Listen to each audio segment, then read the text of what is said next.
Recording. Perfect. All right. Well, I'm sure more people will be trickling in as they get on their lunch breaks and just log in. Thank you both so much for being here and hosting the last cultural stories of 2023.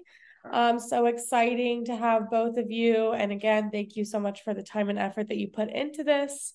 Looking forward to it. So I'm going to pass it off. We have Miss Beatrice Wake, our host today. She works for Diverse Talent and has graciously taken on the reins of hosting this last webinar. And then our wonderful featured speaker, Kevin Wake, as well.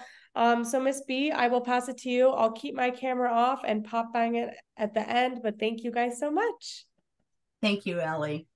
So everybody, welcome to this special Reach Cultural Story, where we're going to delve into the critical health issue that affects a significant portion of the African-American community. Sickle cell is a disease and a genetic blood disorder that occurs in approximately 1 out of every 365 African-American births, according to the CDC. This condition brings on not only physical pain, but many health complications that leads to hospitalizations, discrimination, and disparities in healthcare access. Today, we have the privilege of being joined by Kevin Wake, who not only lives with sickle cell disease, but also serves as the president of the Earl E. Owens Sickle Cell Disease Association for the Midwest. As we commemorate National Disability Employment Awareness Month, Kevin will shed light on this disease, its impacts, and the urgent need to address the inequalities in its treatment. Kevin, we're delighted to have you here today. Welcome. Thank you so much for having me. So Kevin, what is the significance of National Disability Employment Awareness Month, and why is it important for the employers as well as employees? You know, for National Disability Employment Awareness Month, I think it's important for not only employees, but also employers to really highlight the importance of the impact that all people within the work field can contribute, even those patients that have disabilities.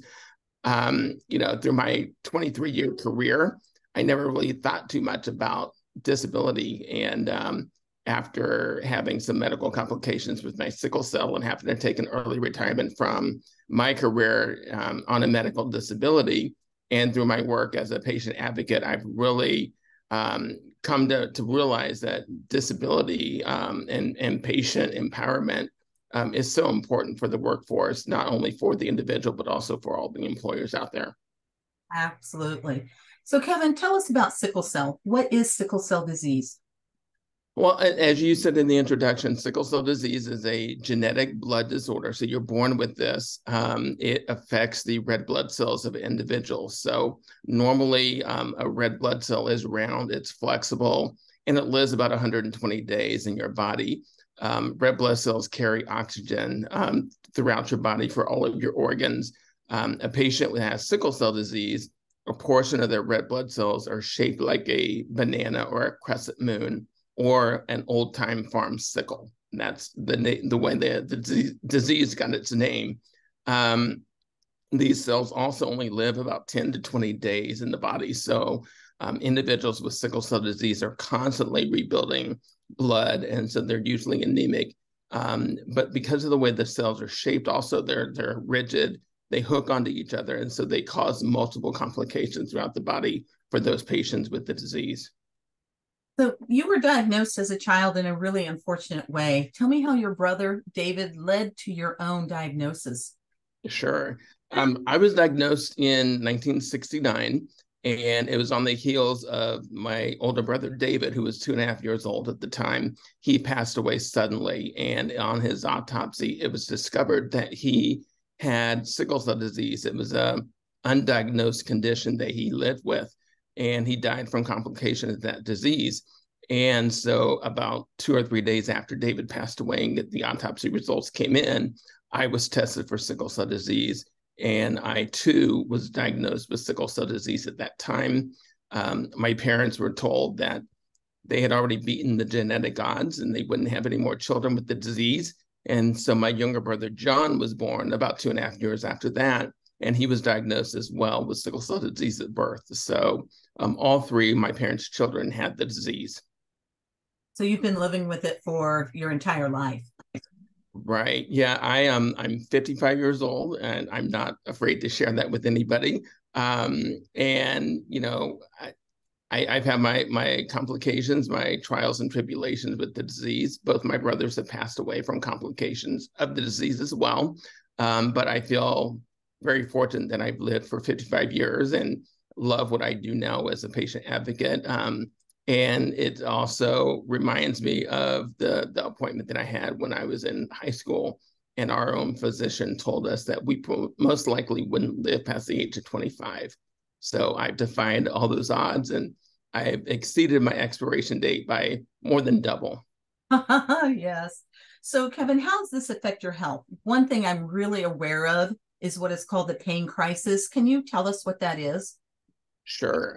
As I said earlier, the way the cells are shaped in a patient with sickle cell, they are rigid. They're shaped like a sickle, so they hook onto each other. They don't flow through our blood vessels very easily, and because of that, they get clogged. And those little clogs, or occlusions, that the medical term is, it causes the patient's body to react in severe pain. And it is a pain that is really undescribable. It's not like a headache. It is a pain that is debilitating. It even hurts when someone touches your skin. And so that is the hallmark symptom of sickle cell disease. But if you know about the disease and you think about it, pain crisis usually is the top of mind. But there are other complications. You can have medical complications from sickle cell wherever blood is present, which is pretty much everywhere in the body. Stroke is another side effect of the disease. I am a 3-time stroke survivor since the age of 32. And then you can also have other complications from leg ulcers to organ damage. It's countless. Okay, thank you. So how long do these episodes last? Does it come on suddenly, or does it work its way in? It varies for individuals with the disease. Sometimes they know they can feel a pain crisis coming on, and they will try to negate that from occurring and having a full-blown crisis. There's other times that you have no warning at all, and it can actually just impact you sitting at your desk working, and all of a sudden your arm just starts horrible pain. So it really is all over the board. You can have symptoms at any time. Okay. All right. So as you alluded to, you said that you've already had 3 strokes, and you've had them yourself, and you knew that so many people in the medical field do not have knowledge of this disease. This has led you to have some issues at the hospital. Can you share what happened to you? Sure. When I had my first stroke, I was 32 years old, and I was living in Chicago at the time. And my stroke, I woke up in the middle of the night, not having any sensation in one side of my body, and was able to get to the phone, call EMS, and could not answer the person on the other line. So I lost my entire capability to speak. And as you said earlier, there is a lot of discrimination bias with this disease as well. And unfortunately, when the EMS responded to my house and then called my case into the hospital, because I was nonverbal, I was not having any kind of walking capabilities. My balance was off. I was labeled as a person that most likely was intoxicated or high on drugs. And that was how my case was called into the hospital. And that's how the ER initially treated my arrival. Only after I was able to flag down a nurse of color and wrote down 3 words, and that was sickle cell stroke, was I able to convince the medical team that they probably should be looking at some other things that could be going on. And luckily, that probably saved my life, because my triage did change after that. Wow. Wow. So you alluded that the pain can be very severe. So how does this, or can this, affect a person's job and even their employment status? Yeah, the pain is severe, and unfortunately, because patients with sickle cell disease oftentimes miss a lot of work, they are labeled as either incompetent or lazy in their job, and so there is a significant impact on individuals that have sickle cell and their employment. And so most employers are unaware of the disease, the complications, and so therefore a lot of patients are unfairly tagged as, not really interested in their job and what they are doing. And it can lead to individuals being terminated from their employment as well, just because of the lack of knowledge around sickle cell disease. Sure.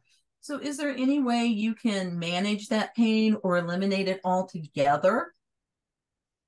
There is, several different ways of managing sickle cell pain. There are now 4 FDA-approved treatments for the disease, and they're not cures. They're just disease-modifying treatments that really will lessen the number of times that you may have a sickle cell crisis.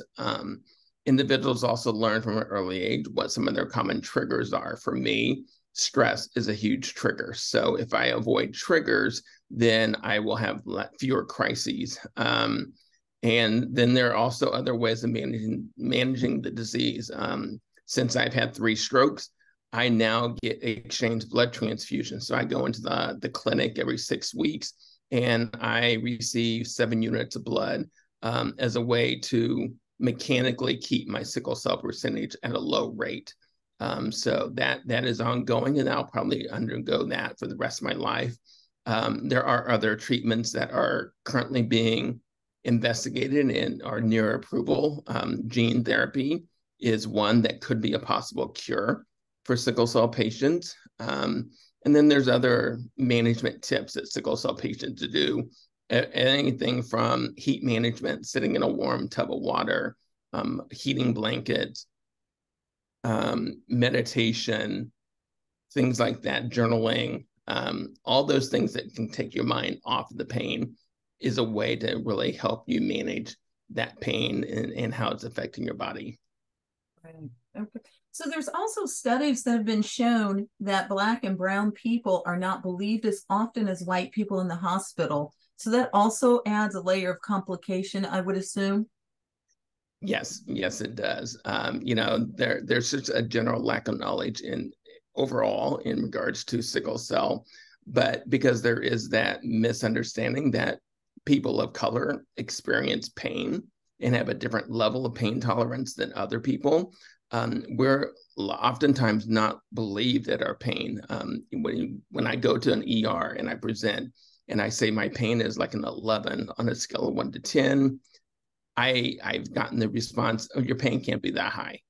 The other thing that patients get pegged for is, they're on their phone, they're talking to their friends, they're trying to do techniques that we have learned over the years of living with the disease on how to, not concentrate on the disease.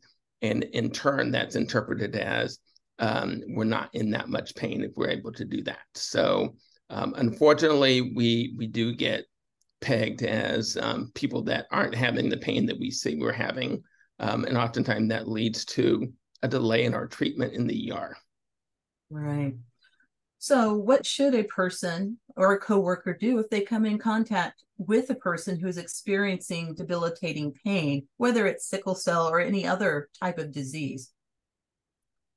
The one thing I always tell providers and anyone that I'm speaking to about my disease is, first of all, treat that patient or the individual with compassion. Try to learn as much information as possible about the disease, about the complications that they may be experiencing as well, and then just learn as much as you can about the disease. As an employer, I would really hope that employers would put things in place to really compensate and allow those individuals that may be experiencing crises and complications from their disease for them to still be able to manage their disease while working and being a contributing member to society. Sure. So, as we've been kind of preparing for this and talking, it was so hard for me to hear that when you presented at the hospital, it wasn't understood what you were up against as being triaged for somebody who was looking for a high, which is the exact opposite. Are there things or technology that can be used to help avoid these scenarios going forward? For patients, especially sickle cell patients, but for any patient out there, I really encourage them to, number one, keep their medical records, their electronic medical records, their patient portals updated on their phone. We all carry our cell phones with us. That's an easy way for us to be able to tap into our medical history and medical information. And if we have that when we present to a hospital, we are more likely to believe that our pain is real, that we do have sickle cell pain, and that we're not just presenting to get pain medication, and we're not there for drugs.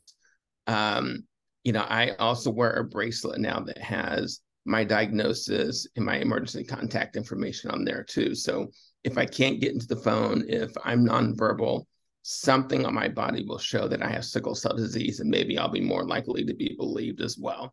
So those are just a few of the simple things that I really encourage patients to do, simply because there is that lack of knowledge about the disease within the healthcare system. And unfortunately, we have a lot of barriers and challenges enough with the disease alone, but then when you add the bias that comes with the color of our skin, that complicates the matter even more. Sure.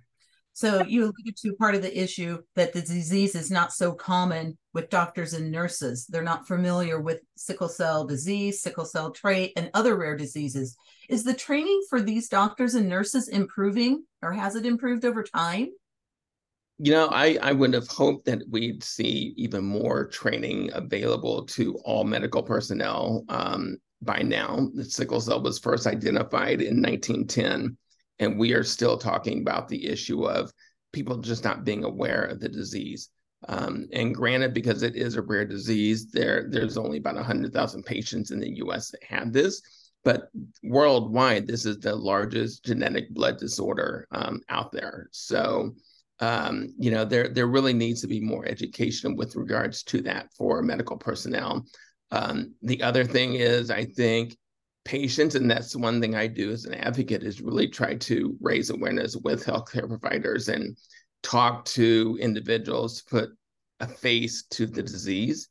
It's easy for individuals to read about the disease in a textbook, but until you see an actual sickle cell patient going through some of the complications, you don't really fully understand that magnitude of the disease.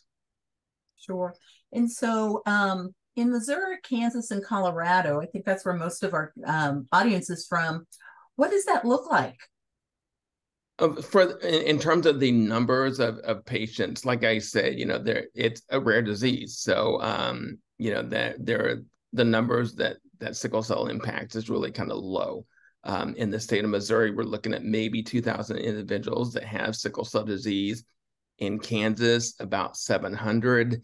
And it's even smaller in Colorado. And in Colorado, that number is about 400 to 500 individuals living with the disease. The one thing that may be significant with patients living in Colorado is you see a smaller number because Colorado has that low oxygen content. That higher altitude really affects patients. And so that can really cause a patient that has sickle cell to go in crisis. And so it's really harder to manage their disease if they live in those kind of conditions. So I think that's why we see those numbers even smaller in the state of Colorado. Sure. And how much training do medical school students get for rare diseases? For rare diseases in general, I can't give you the exact total for those rare diseases, but I've been told anecdotally that the physicians and medical students receive less than a full day of training in medical school for sickle cell disease. And as complicated as the disease is, that's not nearly enough to really fully understand what is kind of the gold standard of treatment, and how do we treat these individuals when they do present to the ER and to their practice. Or So as we segue in, what are some of the more common misconceptions or stereotypes with people with disabilities in the workplace, and how can we challenge those? Well, like I said, specifically for sickle cell patients, there is that common misconception that patients are lazy because they're missing so much work and they're playing catch up all the time. And especially for those individuals that may be hourly wage earners, it's even harder for them because they're not salaried, and so when you miss a day of work, you're missing a significant amount of your pay. And so, employers are really misunderstanding what their individuals, their employees are going through if they have sickle cell disease. And so those misconceptions oftentimes lead to a patient, living on and going on disability and not working because they feel like they can't. They don't have that mindset that they can work because of the way they've been treated in the workplace in the past. Okay. So how can individuals with disabilities and their allies educate coworkers and supervisors about disability awareness and inclusion in the workplace? Yeah, I always tell patients, and I've been this way since day one. And I think my mom is the one that really encouraged me to be this way, and that is, I'm an open book. I talk about my condition from day one with employees or employers. When I got my job, I was in pharmaceutical sales and management.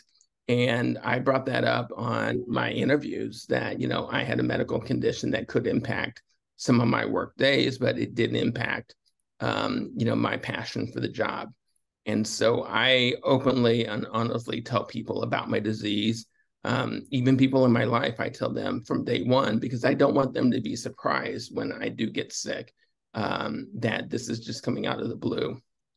And so I really think individuals that may be having disabilities and issues with working, the first thing is just being transparent with their employer and talking about what the complications are, and coming to kind of an agreement on what they can do, to continue their employment in a positive way with their employer. And it all comes down to education, but also self-advocacy.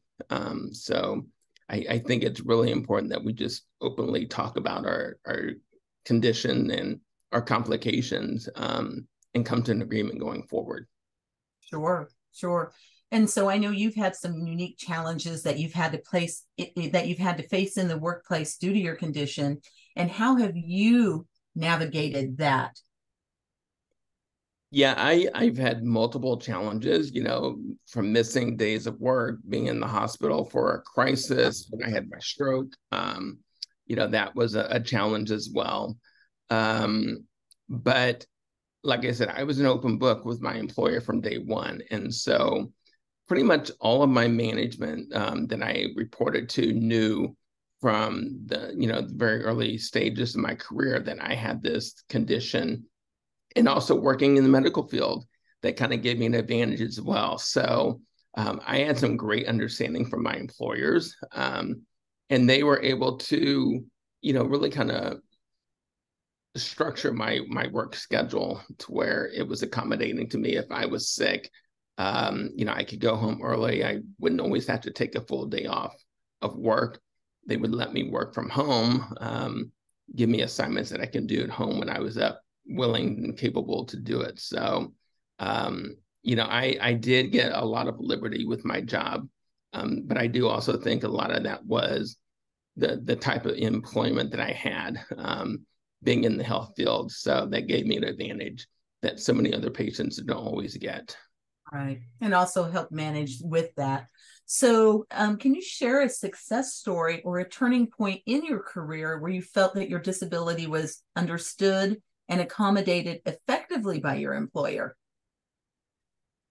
Yeah, I always think back to this. When I had my stroke, I was living in Chicago, and my manager, she came to the hospital when she found out. I was able to give my business card to the nursing staff, and they called, was actually able to get a hold of my manager. And my manager came to the hospital. She was there bedside within a matter of hours after being contacted. But I was also just really impressed with how supportive they were with me. They called my parents. They had my emergency contact, and that was my mom and dad.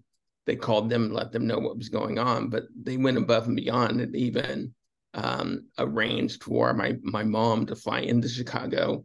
They picked her up in a car at the airport and got her to the hospital, and even arranged for a hotel stay for her so that she could be there while I had my stroke and was in the hospital. So that to me is going above and beyond as an employer and really understanding, but also valuing their employer or employee and the issues that they are going through at the time. Yeah, yeah, that was great. So, what advice would you give to individuals with disabilities who are attending school or seeking employment or even considering a career advancement or change? You know, again, it comes down to just being transparent. And that was one of my challenges when I was in college was, I need to be self-advocating and going to my professors and really talking to them about what my limitations and my challenges were and try to get some kind of accommodations when I did miss school. But as an individual, I also kind of went above and beyond that. When I was present, I did extra. I was that one person that, was the book nerd that was always trying to do extra and get on the good side of the professors. And that was the way I was in my career as well. I went above and beyond with my career. And so I think it was easier for my employers to really make those accommodations for me, because when I was present, when I was there, I was doing what I was expected to do, but even more. So it comes down to just really advocating for your individual self, talking about what accommodations could look like in terms of, making up your missed work, making up your lost hours of work at your job, and then just coming to an agreement. So it all starts out with communication and talking and just being an open book. That transparency goes a long way. You are so right. So, what role can allies and advocates play in supporting the employment of individuals with disabilities, and how have you seen their support manifest in your career? So, again, for allies of the disease, but also for caregivers, I think it's important for them to really do awareness on the disease as well, talking to others about the disease. For parents that are raising children with sickle cell, it's important for them to advocate for their child, but also it's important to advocate to the individual, for them to advocate for themselves, because it's a learning example for them for when they do get older. So they need to be a part of those medical appointments from day one. When they're in middle school, high school, they need to be talking to their provider and learning those communication skills, because it plays a very important part when they actually get into the work field or in school. But my motto is, sickle cell is my diagnosis. It's not my definition. So I really encourage individuals that are living with the disease. It doesn't have to define what you are and what you can do in life. So don't let the disease control you and be your ultimate barrier in life. You are just as valuable as anybody else out there. And that's important. I think it's important for them to understand that, especially when they're working in a career, that they're just as valuable as any other employee out there. Yeah. Well, Kevin, I think you're a great advocate for what you're doing. And I do have a question coming from someone who's in college. I think they're in a PhD program. And in PhD programs and other programs such as being doctors and going through the residencies, and you have maybe an illness or a disease, how do you segue through that and try to get done what you need to be done? Because those types of programs are very strict and stringent in what you have to do. Right. And again, it comes down to really communicating with all those professors and getting into some kind of agreement with them in terms of what their challenges and their limitations are. And I think if you have that in place and that relationship already built up from day one, you'll have a better chance at really coming together and coming to terms with them, and having some accommodations made for you as an individual. So it's a PhD program is challenging, but it also is doable. And I think that is also an example for all sickle cell patients out there, that they can accomplish so many things, including going into a PhD program and becoming a PhD candidate. So again, it's a way of showing individuals that they can live beyond what their diagnosis is. And so ultimately, like I said before, it comes down to communication. I've heard that so many times from all aspects of my life, that communication is key.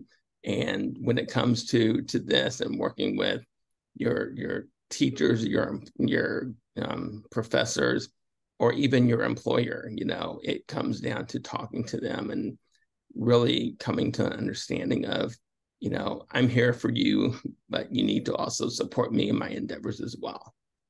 Okay, great. So we had another question come in. Did you ever, or would you ever consider getting cured? If so, why haven't you gotten it? I would definitely, it's such a great question, and it's so individual. But for me, I'm 55 years old, and had that opportunity been afforded to me earlier in my life, I most definitely probably would consider getting a cure or a treatment that would lead to a cure. Up until, we finally get some gene therapy that's approved, there really only has been bone marrow transplants that was available to actually cure individuals from sickle cell. Your best chance of having a bone marrow transplant be successful is if you have a donor that is directly related to you, like a sibling. And so because both my brothers had passed, I didn't have that opportunity afforded to me by having a direct sibling to be a donor. There is the bone marrow database, the Be the Match program out there, so you can get bone marrow transplants from other individuals. Your chance of success is lower. And also because there's so few African Americans in that database, my likelihood of being matched with a fellow individual that's of African American descent is very, very low. So that chance is small.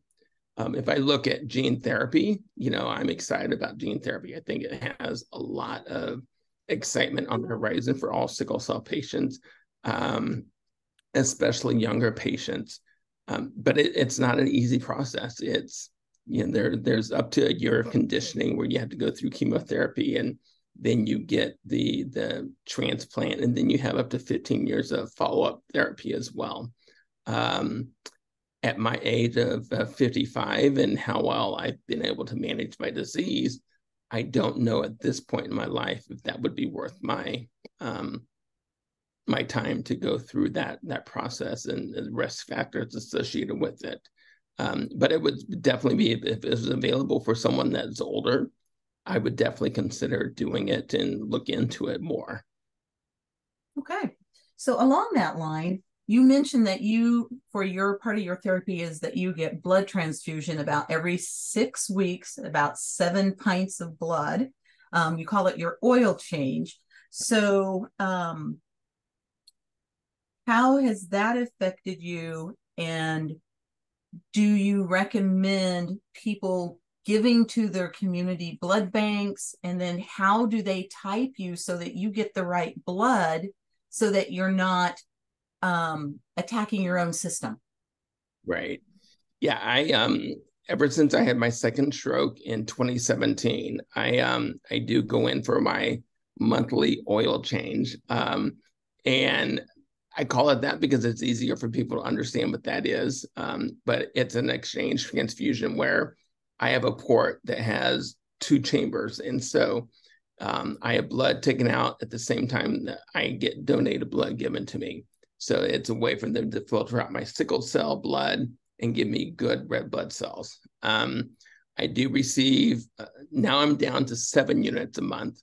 It was 8 units a month. So that's a significant amount of blood product for one individual. We are in a blood shortage right now nationwide. And so it's crucial for people to donate blood. It's even more crucial for blood donors of color to donate as well. So the rate of donation for people of color is less than 3% in the general population. The other, donation, just if you're not of color, that's still a very low rate.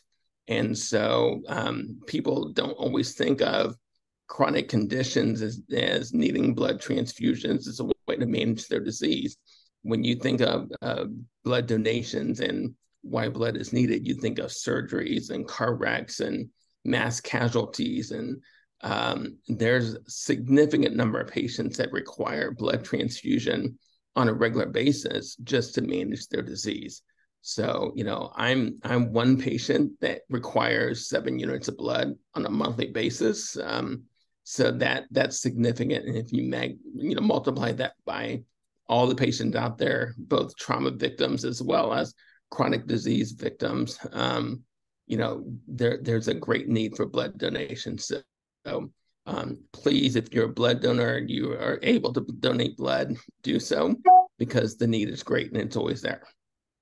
Okay, great message. So another question. Do you think mentoring younger warriors goes hand in hand with advocacy of older ones, especially during that transition period from pediatric care to adult care? Yes. I think as a young warrior, had I known anybody else that was older than me suffering from sickle cell and managing their disease, it would have been a tremendous value to me. I didn't meet another patient living with sickle cell disease that I was able to talk to on a regular basis until I joined the association in 2017. And that was when I first met my first fellow warrior that was much older than I was. And it gave me hope. I used to wake up every single morning, just if I open my eyes and I see the other side of the bedroom, I'm blessed because I have another day in this world. But seeing someone else that is living and thriving with their disease that is older than you, it gives you a whole different perspective on life. And I do think that if you have a mentor, that's so important. We lose so many patients in that transition period from pediatric care to adult care. We love our kids in the US. They get wonderful, comprehensive care and treatment when they're in the pediatric setting. But as soon as you turn 18 and you age out of that, you're kind of thrown to the healthcare wolves. And they say, you've graduated, go out and you're an adult. And it's up to that individual to navigate the healthcare system, which is not an easy task at all.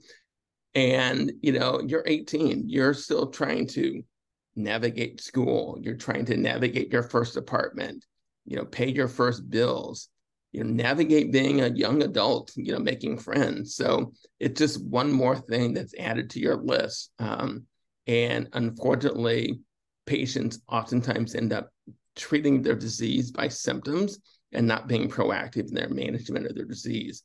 And so we see patients as they get older, start having even more complications because of the lack of follow-up care that they're receiving. And so that's unfortunate because that really impacts their ultimate lives and their ability to be a contributing member of society and working full-time and, just having everything else that patients and individuals in this world have.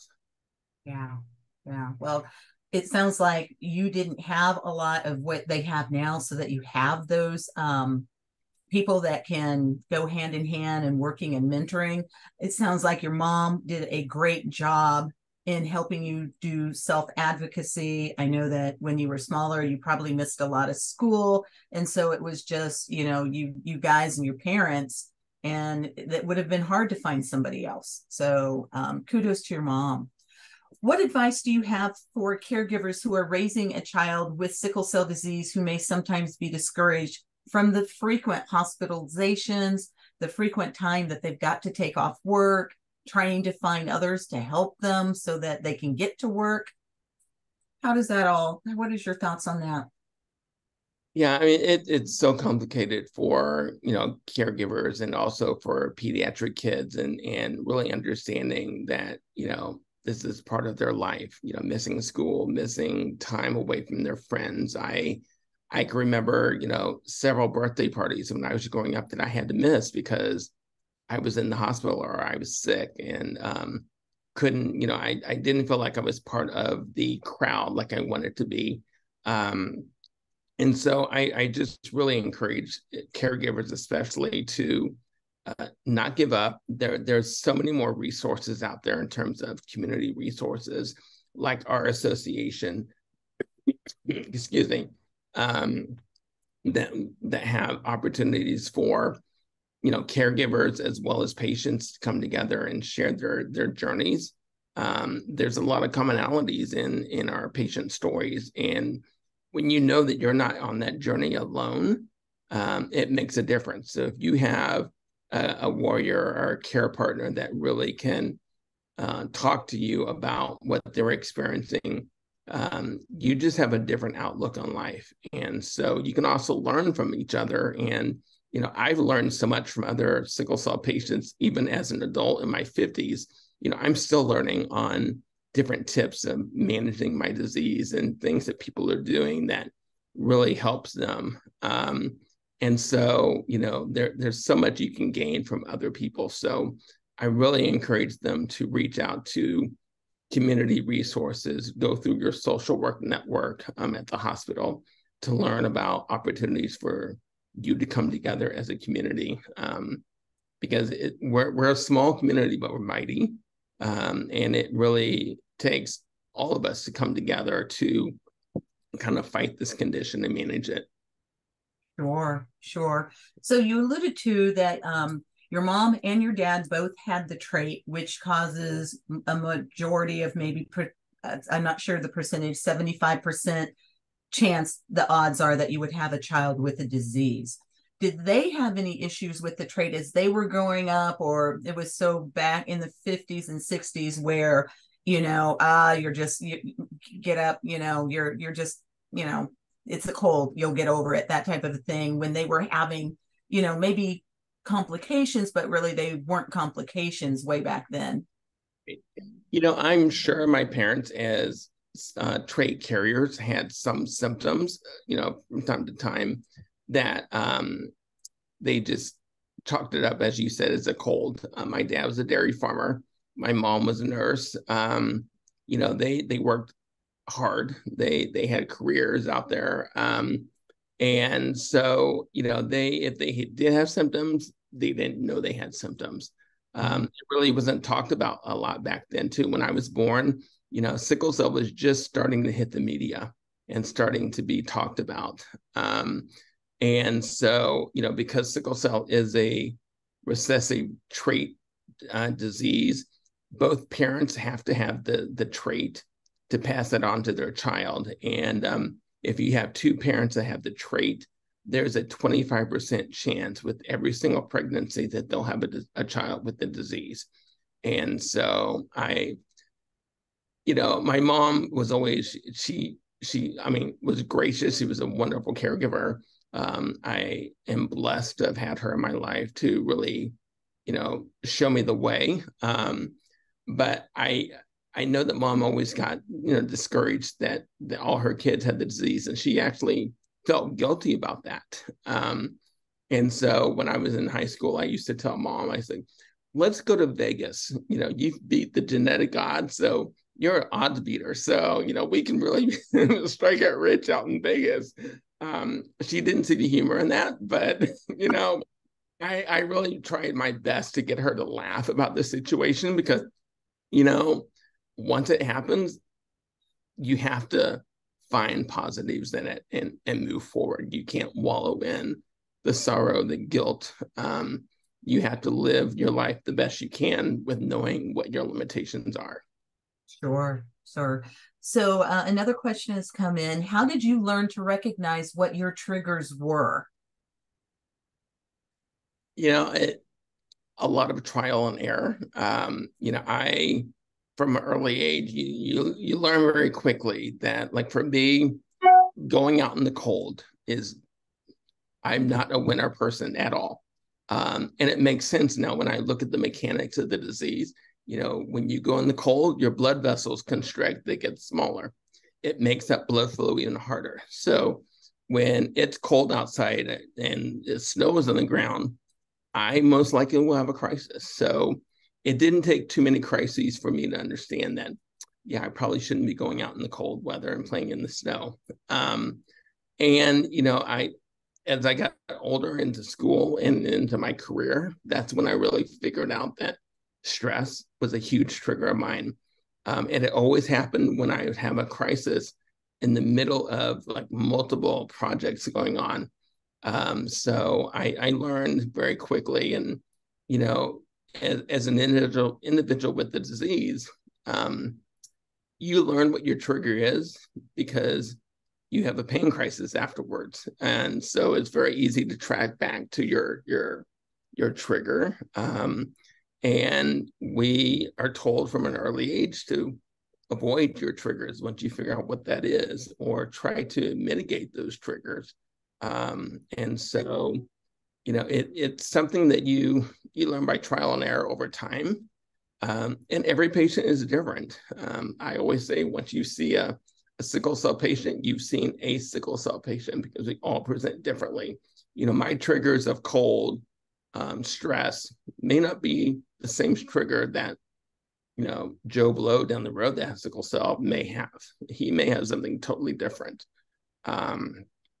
So it presents differently in all of us, but we learn over time what those triggers are and then how to manage our pain. Okay, great. So as a male warrior, has your sickle cell ever affected your dating life or relationships or marriage even? Yes. And, I keep harping on this, and I sound like a broken record, but it comes down to really talking and communicating. And my sickle cell status was something I always threw out on like the first or second date. And the reason was I didn't want to go into crisis and have them surprised. And then, if I'm asking them to take me to the hospital, they're, why, what's going on? And, that's a shock to them, and that's not fair. I also did that on purpose, because if my sickle cell was too much for them to handle, then I didn't need to waste any more time with them as an individual. We can be friends, but there's no use in going into a relationship if I already know that you can't handle the complications, or you're not willing to be a true partner to me, by understanding what my disease is and some of the limitations I may have. Okay. So what is something you really wanted to do but missed out due to your sickle cell disease? Wow. Something I really wanted to do. This sounds crazy, but I never played sports in school, and that is something that I missed, and that's probably why I can't catch a ball to this day. I'm the worst sports person ever. I'll watch football on TV, but I missed that part of the culture of growing up, and I tried to compensate in other ways. Like in high school, I wasn't able to play sports. So what I do, I went and got on the yearbook team so that I could go to all the games and take pictures. That was the way to go to the games and still be part of that community. But, that experience of playing competitive sports, that's something that I really miss. And, just being able to run and play and, keep up with everybody else on the field is something that I've never had the opportunity to do. So I instead of exercising my muscles, I had to exercise my brain and be a nerd. I never knew that. I knew you were on the yearbook team, but I never knew that was one of the reasons why. All right. So next question. When two parents have the trait, is it a 25% chance of having a child with sickle cell disease? Yes. So if two parents, if both the mom and the dad have sickle cell trait, there is a 25% chance with every single pregnancy that they have that they'll have a baby with the disease. And so there's like a 50% chance that they'll have a baby with just the trait, and then a 25% chance that they'll have a baby that doesn't have the disease or the trait.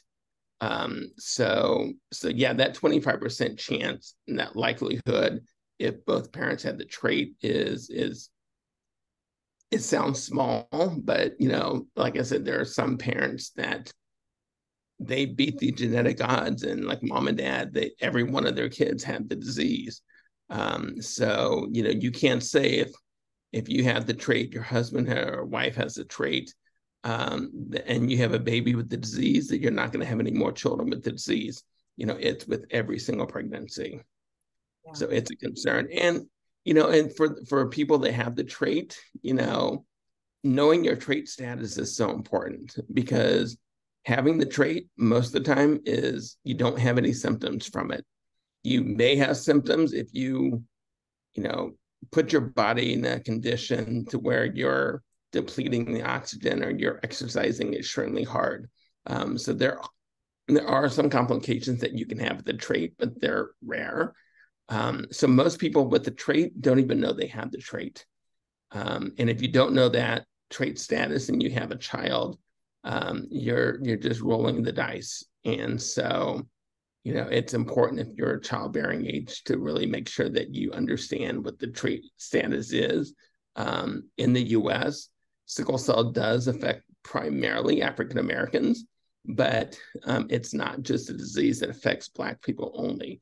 So it's if you look at other parts of the world, it affects all other races. So if you're not Black, don't think that you couldn't have sickle cell trait. There is that possibility depending on where your ancestors are from. Well, Kevin, thank you so much for this. This has been very insightful. And as we wrap up this discussion with Kevin, let's take a moment to appreciate his dedication to shedding light on sickle cell disease and the disparities that affect individuals living with it and others who live with other disabilities. October serves as a poignant reminder of all of the ongoing need for us to advocate for more of an inclusive and equitable healthcare system. Let's stand together in support of organizations working tirelessly to bridge these gaps and to continue fostering a dialogue around health discrimination and the journey toward a more accessible and compassionate future for all. Thank you all for joining us today, and remember that our collective efforts can make a profound impact. So with that, this marks the final Reach Cultural Story for this current year, and with Reach Cultural Stories resuming in January of 2024. We at Reach and Diverse Talent are keen to learn about the topics you guys are discussing with your family, friends, and colleagues. Reach out to us at reachtraining.org and let us know. Thank you both so much. Thank you, Kevin, for your amazing insight. I feel like I learned so much. I know our audience was eager with the questions. Thank you all for participating and being a part of this. We're really excited to have us end the year this way. So thank you both so much. You're welcome. You. Bye, you guys. Bye.